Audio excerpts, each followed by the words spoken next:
Evan McMullen says GM.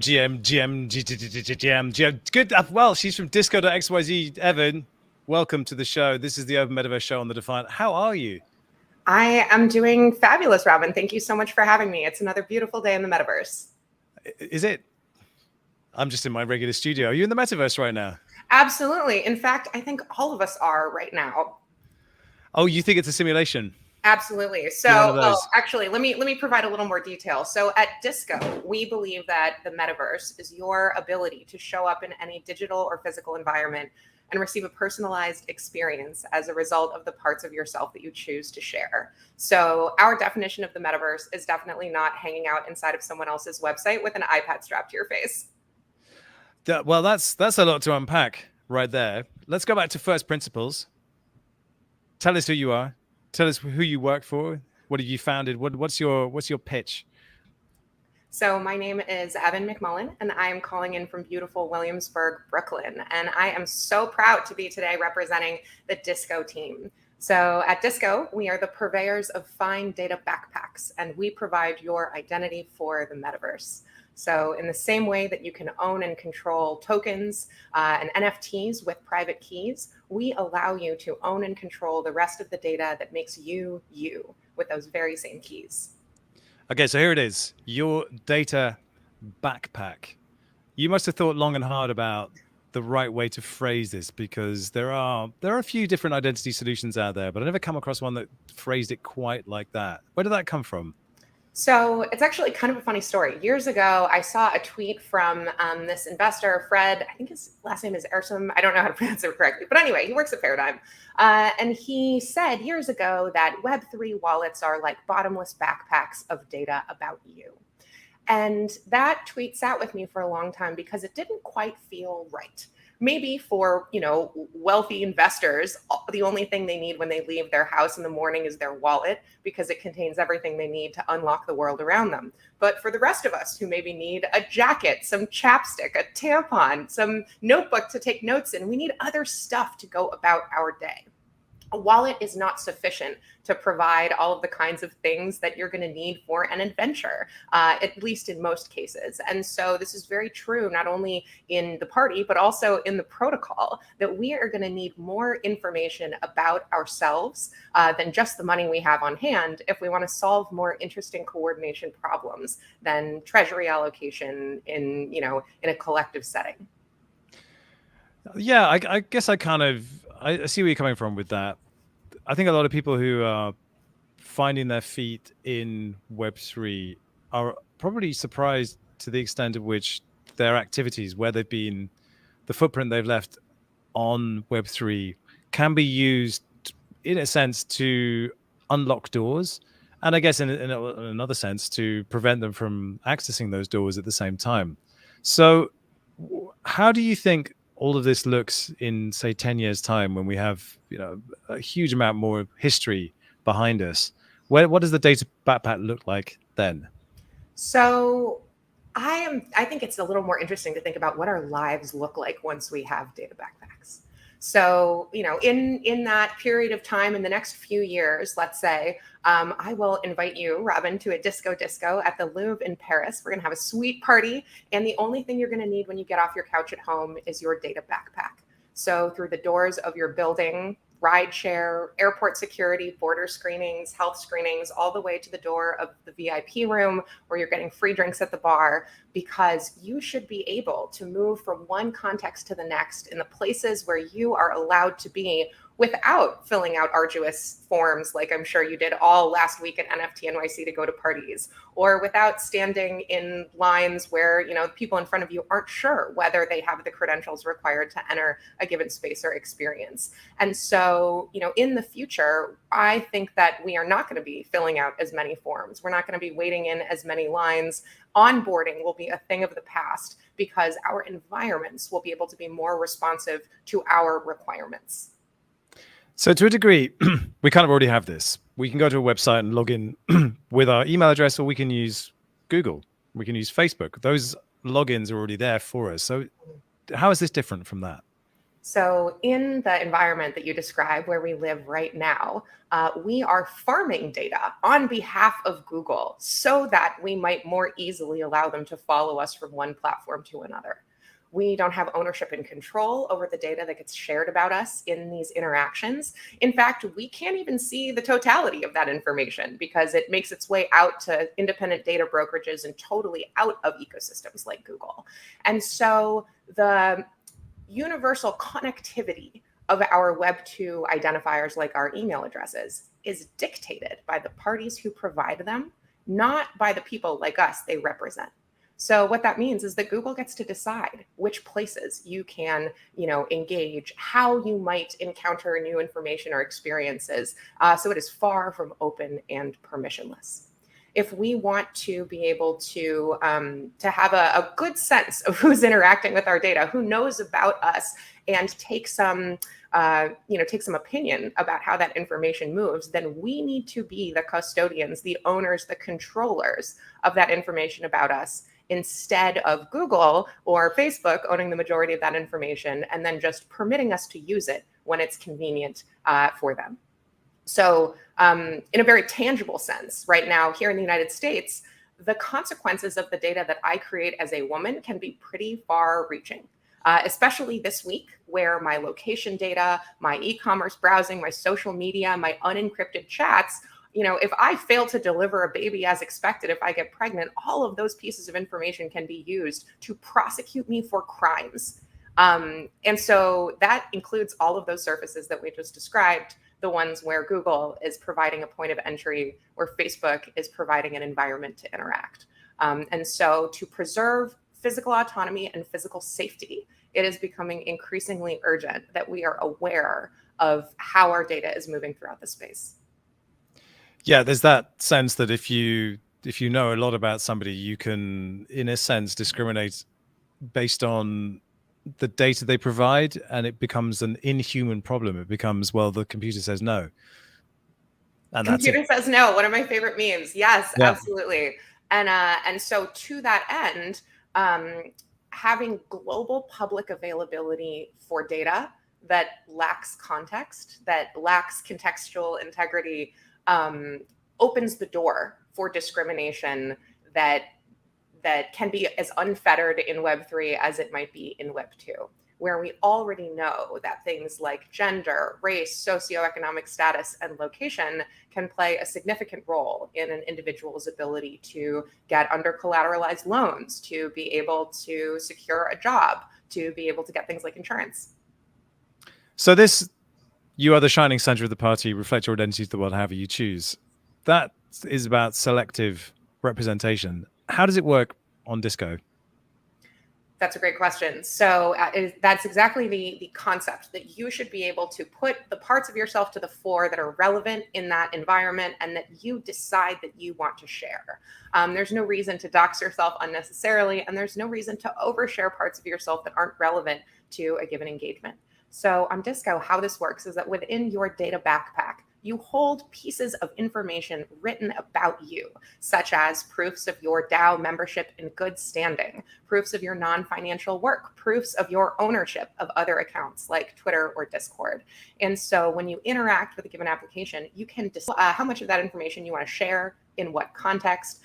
In the future, we're really excited to integrate things like predicate disclosures that will allow you to share a piece of data about yourself, but only allow your counterparty to learn something about it, not see the whole thing or even take a copy themselves. So as we incorporate higher level cryptography, and we also are able to build an even stronger user experience journey, we're really excited to enable a lot of flavors of data sharing between totally private to your keys known only to you and totally public to the world, published on chain for everyone on Earth and in space to see for all time. So when you're talking about proofs, who decides what is a proof and what isn't a proof? Surely it's kind of arbitrary. I can just write, well, I went to Oxford University and then I'm done. How do we decide what's true in that condition? Absolutely. So I think what you're highlighting here is the importance of signatures and provenance for data. Self-attested data that we write about ourselves, is useful sometimes. So for example, if I'm going to a party and I need to fill out the Eventbrite, I'm probably going to want to put accurate information about myself so that I can receive an email and know the location. However, in other contexts, self-attested data might not be so helpful. So if I write a credential about myself that says I went to Oxford University, but I sign it as Evan McMullen and not Oxford University, it's going to have a pretty low assurance, going to offer pretty low trustworthiness in terms of the validity of those contents. And so the signer of the data is what gives that contained information its validity, its integrity. So the extent to which you trust the party who signed the data and their authority on the subject matter is the extent to which the contents might be relied upon. Now, that whole schema, the container in which this information resides, was defined by one of my favorite organizations in the universe, the World Wide Web Consortium, like the high wizards of the internet. These are the folks who came together in 1994 to connect all of the intranets into a big internet and continue to work to this day on open and permissionless standards that will allow us to share information as widely and broadly as we can, both on Earth and, in an interplanetary messaging layer in the future. And so, what these verifiable credential schemas, what these forms can allow us to do, similar to the way that ERC 721 stipulates how we can create an NFT, we can create signed attestations written by one party about another that can interact with smart contracts, that can be read by more than 100 different sets of keys without the need for translation or gas or a bridge, and can be revoked or set to expire. Okay, it's a lot. So they could be read without needing gas. I think that's important, and could be revoked. So you can set permissions on them. Mm-hmm. It feels like you need a lot of people to opt into this. It feels like there's a lot of upfront paperwork or upfront admin to make it work. Am I right in that? Like I need my university to kind of sign into this system and then add that to their admin list, which I'm sure is pretty burdensome already. Absolutely. So fortunately, there are already organizations like the Digital Credentials Consortium who have brought together entities like, MIT, Harvard, University of Georgia, Berkeley, some universities in Europe, a whole bunch more that I'm forgetting right now. But there are already organizations and educational institutions putting together the infrastructure and buying into the system in both a financial and operational way. So to your point, it's very exciting to see the significant work of ecosystem adoption already happening in a very self-propelled way in spaces like academia. We also see a lot of enthusiasm for off-chain data in the DAO ecosystem, where we're hitting a ceiling of fun and utility that we can have together based on-chain data and centralized stacks alone. So for DAOs that represent marginalized communities, where public association might not always be appropriate or ideal, for DAOs that don't want to have an unfettered secondary market for people to buy their way into the organization, and for DAOs for which alignment to community values is critical to their operations, off-chain data provides a pretty exciting opportunity. These credentials can provide us with a more flexible way to describe our associations, our contributions, and our traits that's more natural to who we are as human beings, as organic evolving beings, because our identity is not fixed. It is not public globally in a traditional sense. And so if we want to have more nuanced traits, we need more nuanced data structures. So let's extend this. The European Commission has just set out some pretty painful anti-money laundering considerations for the whole of Europe. And they're talking about the travel rule and the need for reporting requirements on, what they call virtual asset service providers.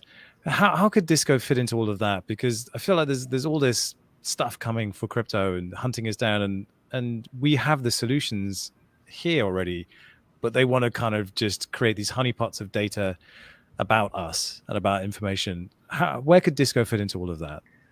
So back in 2018, actually, the UK Open Banking Initiative had a sandbox where teams such as, some of my teammates were able to experiment with portable KYC credentials that would allow individuals to own and control the data about them relevant to KYC AML interactions, such as depositing and, enjoying services at a bank.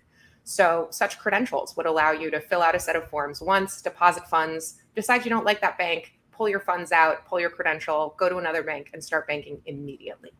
So the portability and self-ownership of critical data required to identify our keys has already been tested in a handful of environments such as this one to great technical effect.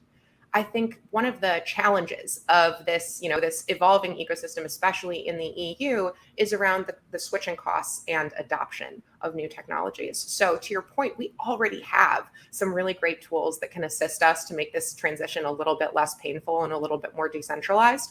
I think that DISCO can enable compliance with regulations that require exposing personal data in a manner that still preserves user autonomy and user privacy in their own interactions throughout the space. So I'm very hopeful that other governments will seek more interoperable solutions. I also think that the adoption of decentralized identity standards and the recommendation and influence of organizations like the EU over their member countries will help us to arrive at a much more logical identity standard.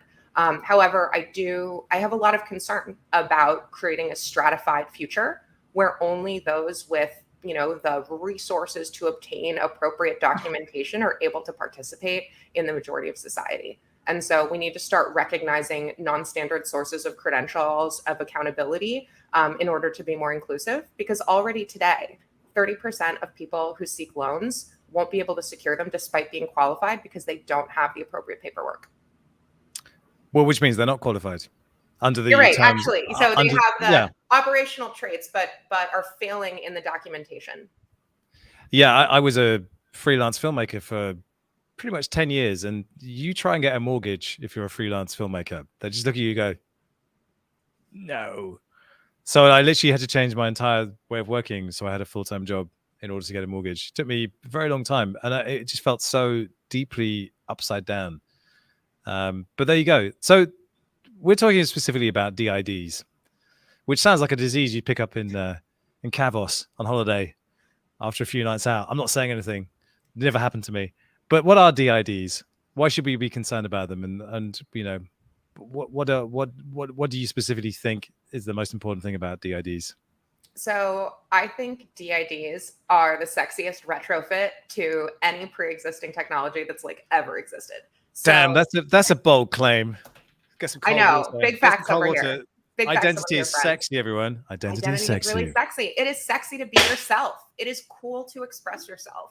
And I think that's more of the energy that we need to welcome in Web3, where expressing ourselves via financial account is pretty limited. And so a DID is a way to retrofit an existing public address to add on some new capabilities so that your keys, your existing wallet, your existing identifier has new superpowers. So imagine I've got my MetaMask with my Ethereum address in it. I'm able to take my Ethereum public key and generate a new identifier, an alias for that address, so that I can sign private data and send those messages to other people. And I can also write private data about myself. And I can manage what goes inside that data backpack full of private data written about me. I can decide who I share it with and under what conditions. So a DID, as we said, a retrofit for an existing public address. There are more than 100 different kinds of DID methods. So I can take 100 different kinds of keys, a Bitcoin key, a Solana key, an email address, a PGP key, and I can retrofit all of them so that they can share a common language called verifiable credentials, what we talked about earlier. So DIDs allow for interoperability without bridges. And DID documents, which are sort of the set of service endpoints and directions for how to interact with that identifier, they can also contain an abundant amount of information.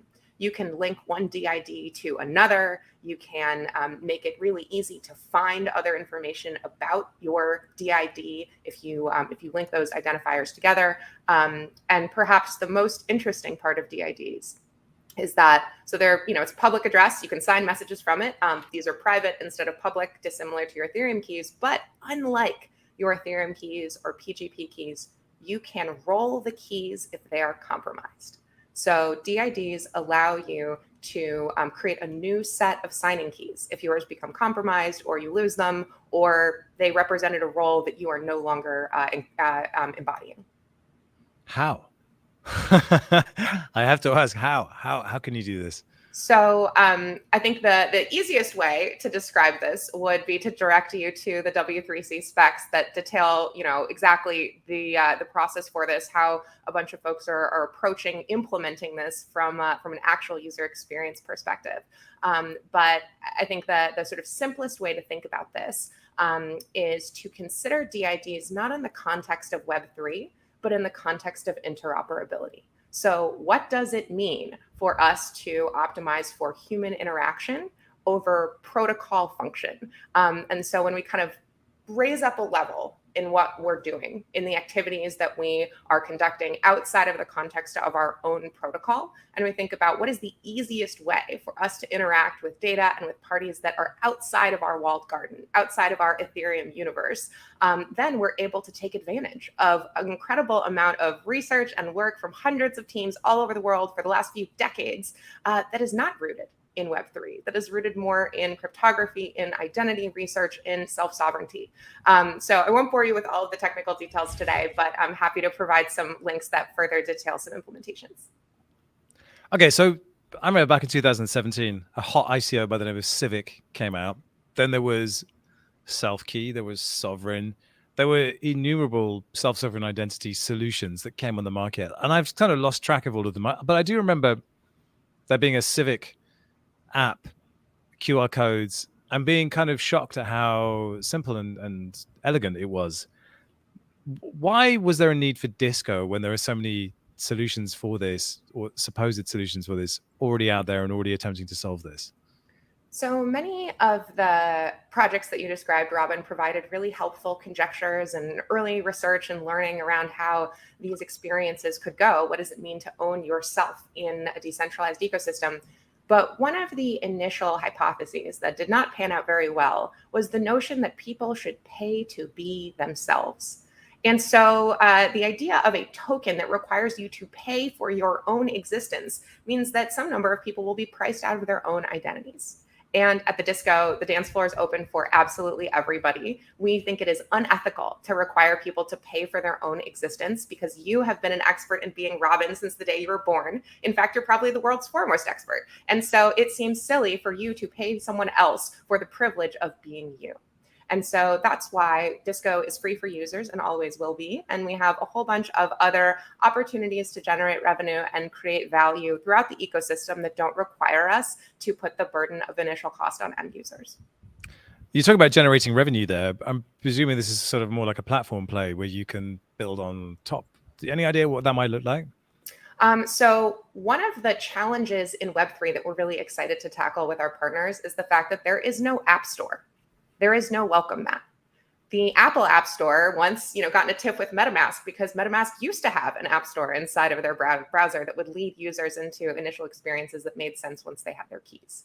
And so Disco's marketplace will enable users to explore applications that offer special experiences once they are equipped with a few credentials. We see the opportunity to guide users through experiences that composably bring together multiple apps, multiple dApps, into full stack adventures as an opportunity to explore value generation, value transfer, monetization, all those kinds of things. But first and foremost, the metric that we care about at Disco is how much agony and frustration are we removing from your life? How much delight and value are we adding? And if the net of that, once we've gotten going, is not superior and positive, then we will know that our initial hypotheses might not have been right. But so far, so great. Our users are really happy and having a lot of fun learning about all the things you can do with your keys without having to fund a wallet first.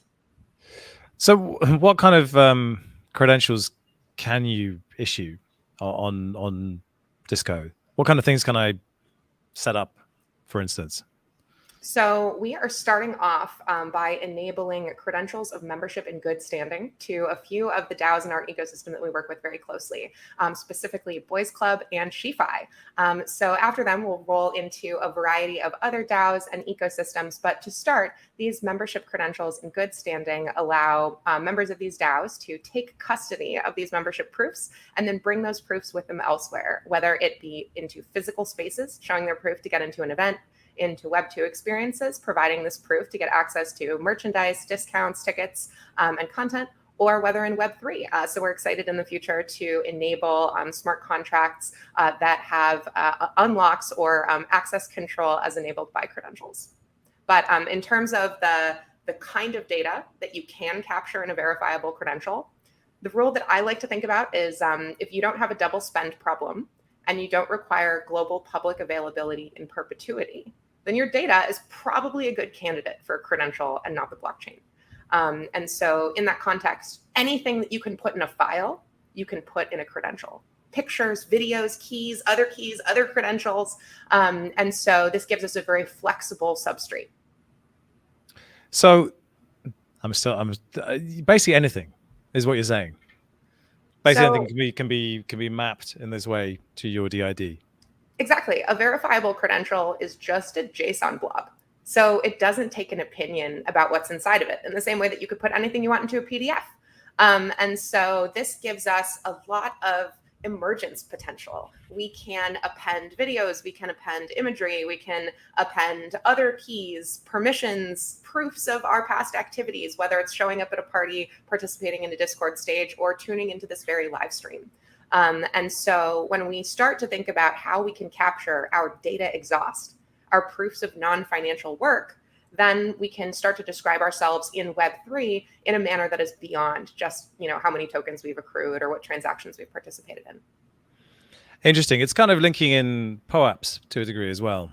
So it's a great note. I think so. We love the POAP team. We're great friends with Isabel and Patricio, and we see POAPs as closer to kind of like stickers or swag. So they represent your intentional curation of assets that you can obtain and trade, but do not represent you in the same way that these earrings represent me, but they are not me as a person. Whereas verifiable credentials are not transferable, unlike POAPs and NFTs. So they provide a much higher assurance that the trait that they contain, that they describe, actually was originated in the party who holds that credential. And nobody can mess with these, right? It's beyond hacking, or is that just not a possibility? I'm just curious because it feels like it's a fabulous question. And to your point, people would look for vulnerabilities, right? Because they always do. They always look for vulnerabilities, which is why we keep it simple, stupid. So verifiable credentials are signed and encrypted, so they are tamper evident. If anyone attempts to mess with the contained information, that credential, that JWT will not resolve. So you're going to get a whole bunch of gobbledygook if one character is out of line. Well, that sounds very interesting. I have so many more questions, but as is the way with these things, we must go to our sponsors now. If you're just joining us, we have Evan McMullen from Disco.xyz giving you your data backpack for traversing the metaverse with the party always on. And I just hear the Bee Gees in my head now. Damn it. But before we go let's hear from our sponsors. Zeta Chain is the first public layer 1 blockchain that natively connects with any chain and layer without wrapping or bridging assets. This unlocks a new class of omni-chain dApps, such as smart contract managed external assets, even on Bitcoin and Dogecoin, multi-chain NFT ownership, cross-chain DeFi apps, and much more. Check out their developer docs at zetachain.com and start building the future of multi-chain. Staying alive. Man, that's embarrassing. I mean, I heard that on the radio the other day. I was like, wow, they had really high voices, didn't they? The brothers Gibb, just like truly extraordinarily high voices. So why disco? Why call it disco? So like a disco ball, you, Robin, are the multifaceted center of the party. You keep it coming. Be able keep it coming, Evan. Right? I'm loving everything you're saying. There's light shooting out of every, just pamper my ego. It's beautiful. Thank you. So here's some important history, actually. So the disco ball that we know today, often referred to as the mirror ball, was in fact preceded by the myriad reflector, which was a light bulb surrounded by a netting of thousands of little circles of glass, of mirrored glass. And so it used to be in the original days of what we know as disco balls that the myriad reflector was illuminated from within, reflecting light from inside of it onto all of the surfaces around it. And that is the energy that we think individuals bring to Web3. We have these addresses, these identifiers, these backpacks and wallets that can contain parts of us, but our ability to illuminate the room from within, to shine in a way that makes sense to our volition, that is the vibe of the disco ball, of the myriad reflector. And so that is why at Disco, we invite you to think of the names that you go by, the profiles that you use, as the many different facets that make you, you. Well, that's beautiful. I mean, how does this work in actuality? Does this have a visual representation, or is it simply just as you say, an alias? When I think of an alias, I think of like, a little image that represents a kind of link to something else. Will this have a visual component to it? I mean, how does it work exactly? So I'm actually very excited. In a few weeks, I'll be able to show you a super cool demo. But right now, we are currently in private beta working with our DAO partners. So I can't have anything on the screen. But the way that it works right now is that you'll visit the Disco app and connect your wallet with one click as you would normally, your Ethereum compatible wallet. On the back end, we create that data backpack for you. So we set up a decentralized identifier alias for your address. We set up an instance of ceramic storage encrypted against your keys that we also index. And then you are ready to fill out what looks and feels a lot like a regular profile. These self-attested credentials are reusable, so that when you plug your wallet into another app, you can call upon that profile and populate it if you don't feel like filling out another set of forms. Similarly, you can link your data backpack with other identifiers, with your website, with your Twitter handle, with your Discord handle. In the future, it will also allow you to link your backpack with identifiers from other chains. So you could link it to your Bitcoin address, to your Solana address, so that no matter what facet of yourself you're presenting, which address you're bringing to the forefront, you can still call upon all that data in your backpack. We also have a Web3 native ability to hit on people, which flirtation we don't think has made its way into Web3 just yet. But we have GMs. You can send a GM to another user in like a Facebook style poke. So very low key, very low stakes. But what you're really doing is you're sliding into someone's GMs. That's what you're doing. You're just casually sliding into GMs. That's exactly horrifying. So it's I don't want anyone sliding into my GMs. But I got enough really, of that already. Though, Robin, it's really important that that we help people feel comfortable with the idea of signing off-chain verifiable data, taking custody of rectangular JPEGs that look and feel like NFTs but actually happen off-chain, and then leveraging those for some other activity. So whether you're sliding into someone's GMs or you're picking up a membership credential to show that you're a member in good standing, the simplicity and ease that you remember from early self-custody of off-chain data is what Disco is here to bring to everybody. Well, it sounds fascinating, but we still need an app to verify things. Is this going to be QR based, and how do you see that working? So Disco has an API and SDK that will allow apps to easily call a user's credentials, see the ones that they're permitted to interact with, and then execute some logic accordingly. For those who show up in person to attend events with their Disco data backpacks, want to pull out some credentials to gain entry. Actually, a few weeks ago in Los Angeles, we tested this very user flow with a bunch of friends who are not Web3 native, brought in their data backpacks and their very first MetaMask interactions, pulled out their Disconaut credentials, and were able to get not only disco balls, but entry to an awesome party with an open bar. So what that looks like is that on our side, the Disco team has a lightweight validator app. So we can scan a QR code representing your credential and determine whether it's valid, whether the cryptography checks out, whether the date is still intact. And we were talking about the different types of credentials we can add in there. So we can put in Discord, Twitter. I'm presuming that, as this space grows and scales, we'll add those things. Are you thinking about Lens protocol or anything like that at all? So we love the Lens team. We're actually very excited to be the sort of off-chain data partners of the Lens ecosystem. I'm super close with Bradley and Christina from their team since back when they worked at TikTok even.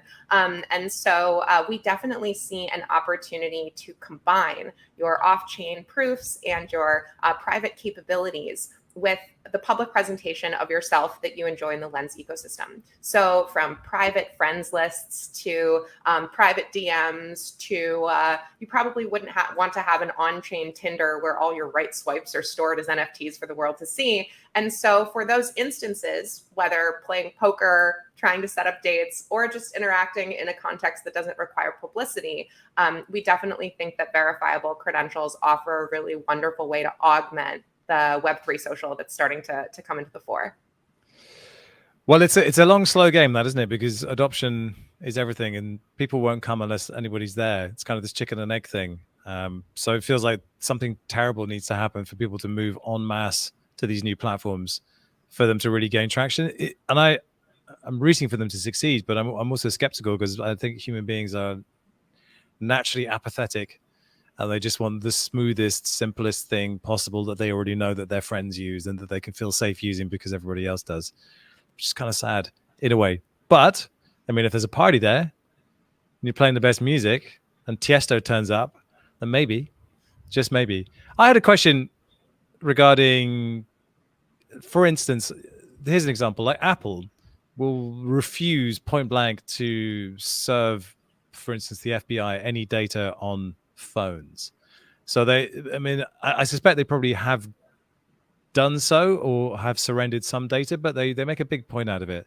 What's to stop, a large organization, if it comes to that, compelling users to give up more data than they feel comfortable with in order to access services? Because it feels like if they're offering a service and a data pack is one way you can access that service, they could compel you to give up more data than you want to.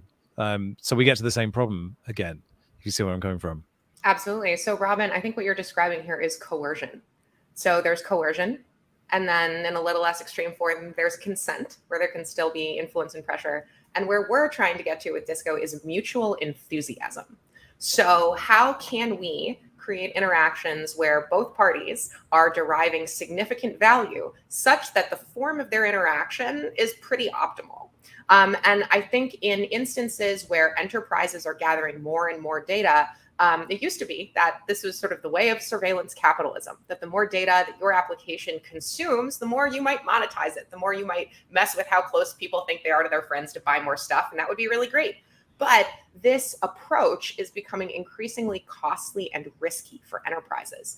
In fact, many enterprises no longer want to hold personally identifiable information about their users because it is so complex and costly to protect this data, to store it, to ensure it, to go in and remove fields when people make GDPR or CCPA requests. And so at Disco, we are seeing an abundant amount of enterprises frantically trying to figure out, how do we offload user data away from our servers, yet still provide the same personalized, awesome experience to our users that they have grown to love. And so that is why I think organizations like Apple, who, as you note, have a challenging back and forth relationship with law enforcement, that Apple is actually embracing verifiable credentials. So you might have heard about the driver's licenses and medical records that Apple is exploring in their practice of personal data. And indeed, they have embraced the verifiable credential standard that we were talking about from the W3C. So I see a future in which a Disco user, empowered by their many private keys from many chains, can take custody of their medical records, their driver's licenses, as yet another credential in their backpack, because Apple has prepared them in a form that can be carried that way. So really what we're talking about is a set of standards. In a sense, you're at the proof of concept phase. You need to prove that it works in the scrappy Web3 community that will try anything and will ape into anything, and then upscale it to where the real meat is, which is, it's your phone, right? It's mobile. Mobile is everything. Mm-hmm. What does it look like for you in your dreams? Where does the big kind of breakout moment come for Disco? So a nice thing about having to prove reference implementations of a new technology is that we've actually already done this. So in previous versions of decentralized identifiers and verifiable credentials, sort of self-custody off-chain technology, My teammates have already proven in 2018, portable KYC works. In 2019, tickets for the 8th Denver conference worked just great. Around that same time, the Swiss National Railway was using verifiable credentials for access control to the heavy machinery repair yard. So in physical environments and digital environments, like even the city of Zug, Switzerland, issued citizen credentials to their citizens, and then independently, without coordinating, a bike shop permissionlessly built a way for residents to use their citizen credentials to rent bikes free of charge. And so we have already seen instances of these technologies be embraced where they can lead with business value, where privacy is a nice side effect, but not the reason that people are paying for things. And so my dream right now is that we might create an abstraction layer for our wallets so we can start having actual fun in Web3. And I love pulling capital with my friends. I love investing in projects. I love buying JPEGs, but there has to be more that we can do with our keys, and more that we can do at parties than getting drunk standing next to those JPEGs.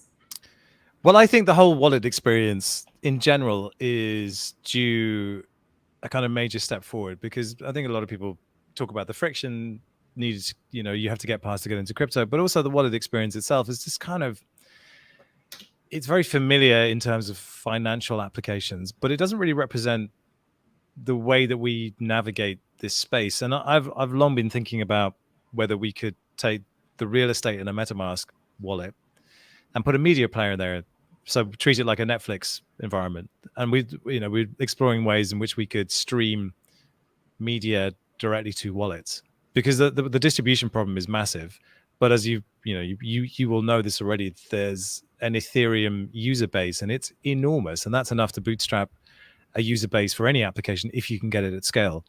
But for me, like the one thing that you always have with you in Web3 is your wallet, and I think the one thing that you always have with you in life is your identity. So there's this kind of idea of taking these primitives and using them as a way of kind of accessing richer experiences in the world. I don't have it all figured out yet, but I do know that is where myself and what we're trying to do here, that's where we're more excited than anything else. I don't want to be just delivering videos on YouTube for the next 5 years. I can't think of anything worse. It's like, how do we take this very old school and kind of quite stale way of experiencing content and take it somewhere else? So I'm wondering if you have any kind of bigger, grander vision things that you can share, just blue sky stuff, moonshot stuff for where this goes. Most certainly. I think that we will never fill out forms again, and that we will have the ability to enjoy personalized experiences in physical spaces. Like, you walk up to your house, the lights turn on, the door opens, the temperature is set to your preference. Whether it's in physical spaces like that or in digital environments, you go to interact with a smart contract. And because you've been an active member of the community, you showed up at events, you've joined Discord stages, you are already on the allow list. And the permissions for how you can interact in that environment are already in your backpack and can be readily unlocked. So when I think about things like content distribution, content authorship, the ability to prove the authenticity and provenance of information to fight fake news, these are all uniquely well suited to verifiable credentials and authorship. Yeah, the fake news thing, it's amazing how easy it is to fake news now. And also we don't trust news anymore. We don't trust anything. So finding a way to at least restore some semblance of surety to stuff would be great, right? I just, it's a really bizarre world we're moving into. And the thing that you're talking about, walking up to a house, the lights turn on. My wife, for instance, would say, I don't want that. I want to turn the light on myself. But I guess it's opt-in, right? So you have a choice. Absolutely opt-in. Well, and so, if we think back to when we were kids, right? We were watching the Jetsons. The Jetsons are in their spaceship. They're flying on their way to school. Elroy, their son, his little space pod pops out of the spaceship and goes to the school. And so we have to think, is the environment where the Jetsons live an authoritarian state governed by a centralized entity that assigns permissions to everyone? Or is there an open permissionless network there that is allowing each individual to curate their experience in the manner preferred? Yeah, curating your own experience. That's the other part of this, isn't it? We have filter bubbles. We have algorithms serving up media to us, and we're unaware of what we're being curated. And like, it's really weird when you search in Google and suddenly your YouTube search results just change like that. Like, holy crap. And it happens fast as well. Like, you just happen to look for some Nusrat Fateh Ali Khan, like Iranian folk singing, and suddenly you're like, your entire timeline is full of Arabic language stuff. You're like, no. And then you leave YouTube on autoplay, and that's how you get radicalized. And so that's what you realize. Exactly. To the extent that we can focus on the human experience of Web3, I think this is how we find common ground moving forward as all of our varied tribes. Though, we come from the Ethereum ecosystem, there is great merit in what's being built beyond. One of the things that I think is most exciting to me is that I have taken sort of the idea of Disco, the approach of account abstraction, to Bitcoin maximalist, Ethereum maximalist, to I found some Cardano enthusiasts. And regardless of which chain they're coming from, they all are extremely excited by the ability to collect off-chain data, to be able to coordinate more than financial gains, and to build a system of reputation that can be interoperable from Web 2 to Web 3. So in all of our years of working in Web 3, the only time I've seen serious alignment was for about 10 seconds after the US infrastructure bill. But I think this topic could signal common ground ahead, where the standards and specs that are around DIDs and VCs can be so beneficial to each individual ecosystem that it might make sense for all of us to explore them, because there are some side effects, some network effects that we could all enjoy as well. Personally, my fascination is becoming less in terms of Web3 and crypto and more in terms of the metaverse. And there's a plain simple reason for it. I am a parent and I see my kids, and I know that education in the future will take place in the metaverse. Probably education is going to be the kind of breakout hit for the metaverse. And it's amazing how technologized classrooms are now. I had no idea. They really are. And it's only going to become increasingly so. So for me, the sanctity of the kids' data, how they're protected, what parents can understand and learn about these very abstract and complex subjects is becoming an increasing fascination and obsession in a way. So is that something that you think about, or is that for somebody else to build on top of Disco and just utilize what you've done? Or do you feel an obligation to proselytize or communicate about this? I absolutely feel an obligation to invite as many people into this conversation as possible. And that is why Disco is an active participant in the World Wide Web Consortium conversations.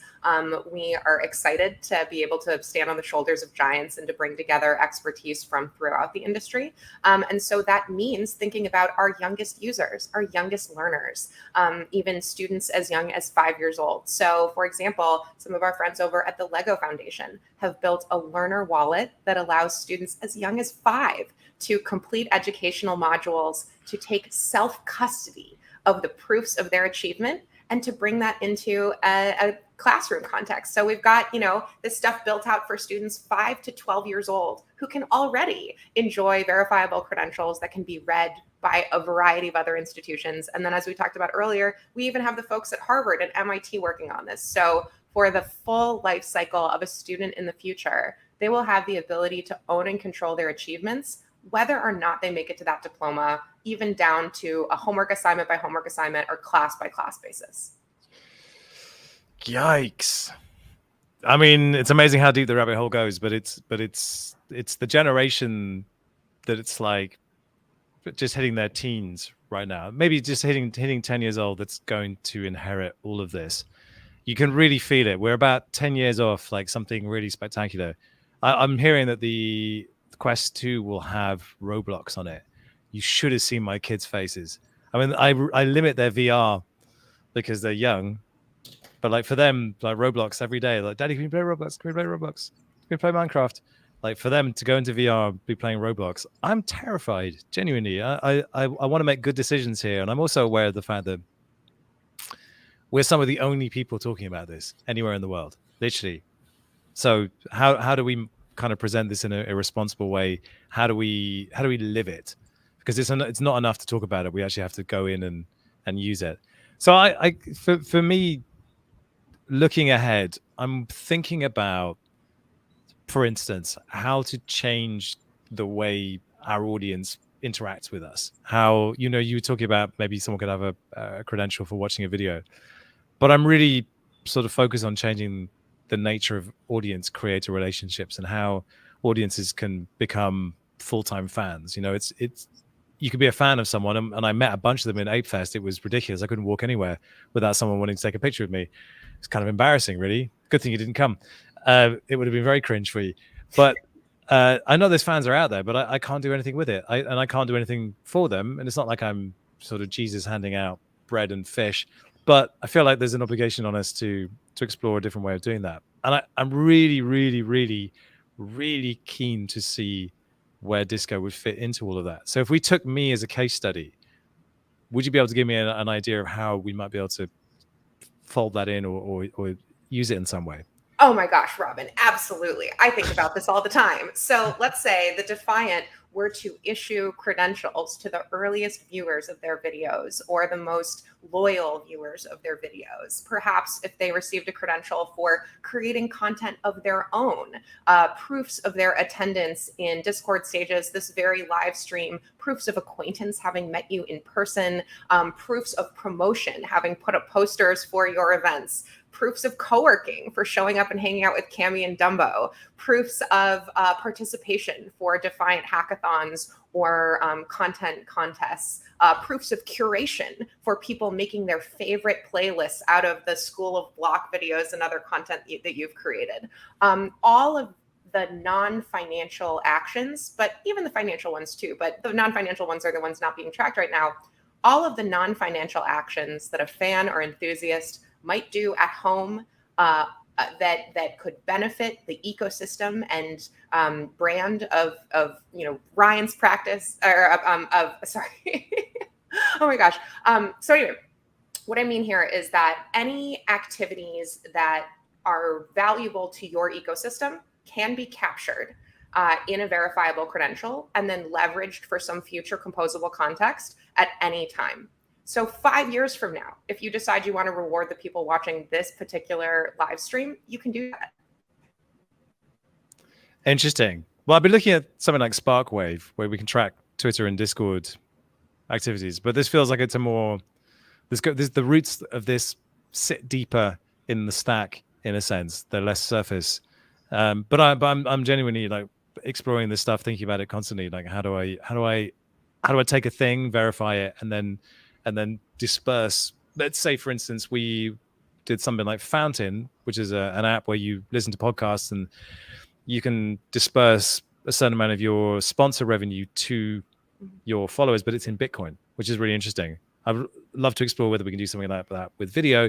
Might talk to the Fountain team, but I'd want to understand people's engagement and reward those who did it the most. So it's not something that's easily farmed, if you know what I mean. That's the bit that I worry about, because bots will farm the shit out of anything you give them if you give them half a chance. And I just don't think we should start from a place where they're doing that. So I agree completely. And so to that point, it's really important in communities that are tracking proofs of non-financial work to also have anti-Sybil proxies. So can you assign proofs of work, assign rewards, receipts of a job well done only to those parties who have done activities already that show that they are not a bot or show that they have a high assurance of being a human being? So in order to play the game, the bots can play with the bots and the people can play with the people. I think one really important thing that you noted was, how do we design these systems in a way that minimizes harm to our human users? How do we perform our research and our exploration in an ethical manner that is not going to have unintended resounding consequences for our users? So in academia, typically there's a peer review process before papers are published. In academia, typically there's an ethical review board before you're testing things on human subjects. But in Web3, we have the ability to go straight to our people without asking the hard questions of what the consequences for them that our choices might be. So we can lean on things like ethical frameworks, such as the 7 Laws of Identity from Kim Cameron, who is at Microsoft, that help us design systems that minimize risk and harm for human beings. So as we consider all of these really cool incentive systems, ways to keep the bots out of the party, ways to incentivize our users' actions, we can also do so in a manner that preserves our respect for those users and empowers them as opposed to leverages them in an extractive way. Well, that sounds very promising. We'll definitely have to talk further, maybe offline. So much to talk about. The last question I have for you is, you were recently on a stream with Vitalik, of all people, talking about Soulbound tokens.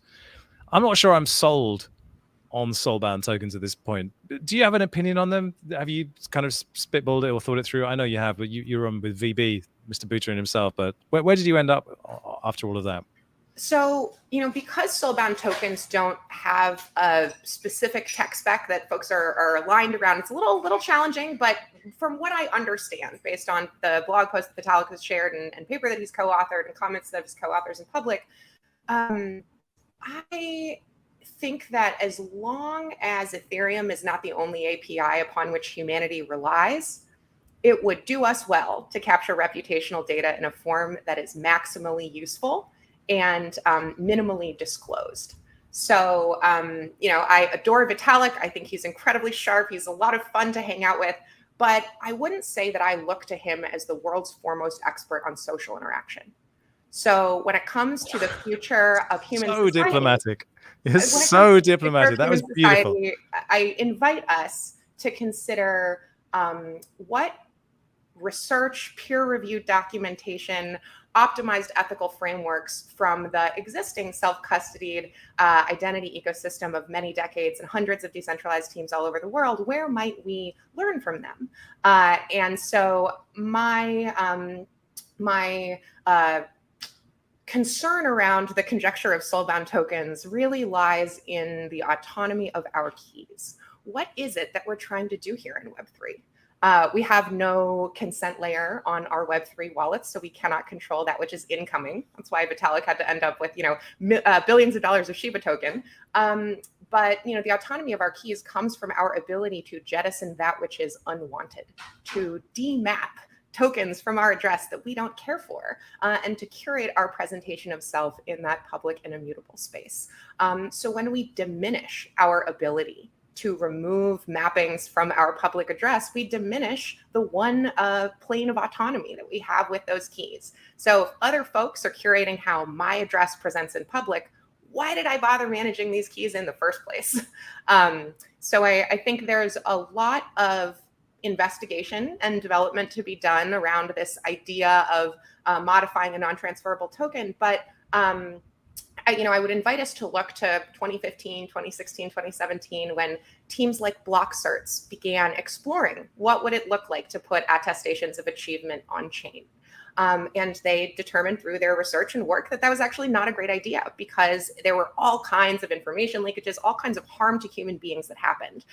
So leaders like Kim Hamilton Duffy, who now is the head of identity over at Center with USDC, was one such leader. And I think it's through understanding the process that those folks went through, asking the very same questions that are being asked around Soulbound tokens today, conducting the very same experiments that were being conducted this past week at the New York Hackathon, and we can save ourselves, I think, a lot of headache if we take advantage of the freely available knowledge pertaining to these questions that we already have.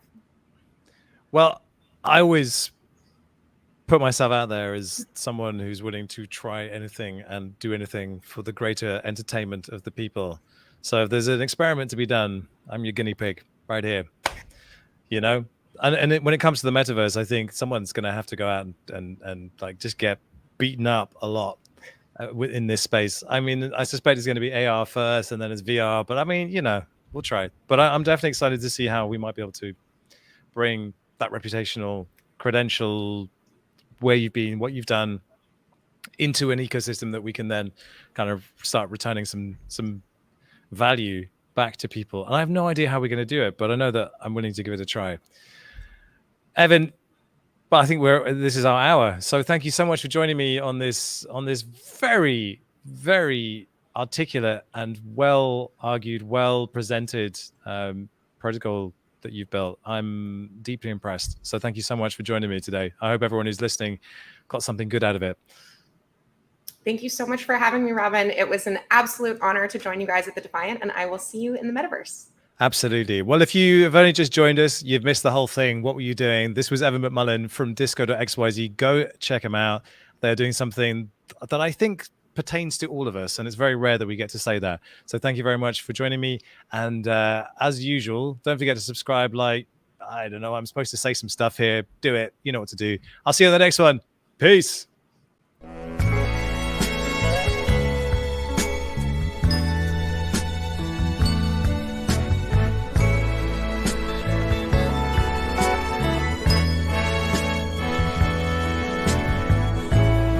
I stayed all day in the West Carolina.